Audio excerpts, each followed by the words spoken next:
আমি শহীদ আব্দুর রহমান জিসানের বাবা।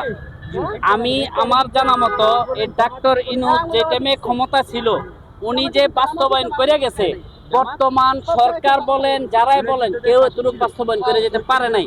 ডাক্তার ইনুস যে শহীদদের যেভাবে পুনর্বাসনের চেষ্টা করছে, আমরা সময় দিই নাই, আমরা ব্যর্থ, আমরা বাংলাদেশের জনগণ তাকে সময় দিই নাই। আমরা কেউ বলি নাই ডাক্তার ইনুস টাকা লেগেছে, কিন্তু ভাই প্লিজ, ডাক্তার ইনুসের মাথার উপরে টুপি বাঙ্গায় ডাক্তার ইনুসকে আমরা দোষ দেব না। উনি সৎ ব্যক্তি, উনি বাংলাদেশের হাল ধরছে দেখা 2024-এর পরে 5 আগস্টের পরে ডাক্তার ইনুস যদি হাল না ধরতে ইন্ডিয়া বাংলাদেশকে একটা জঙ্গলি রাষ্ট্র বানায় দিত।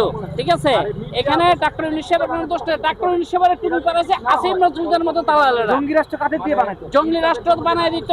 আপনার আমাদের ভিতরে কিছু মানুষ ঢুকে দিয়ে তারা একটা নাশকতা সৃষ্টি করত, এই জঙ্গলি রাষ্ট্রে আমরা এটা পরিণত করতো। তা আমরা চাই, আমরা শহীদ ফ্যামিলি যারা আছে, আমরা ডাক্তার ইউনূসকে কখনো বলি নাই উনি আমাদেরকে ইজ্জত করে নাই বা ই করে নাই। আমরা চাই ডাক্তার ইউনূস সাহেব, ওনাকে সময় যদি আমরা দিতে পারতাম আরো হয়তো অনেক কিছু আশা করতে পারতাম। এখন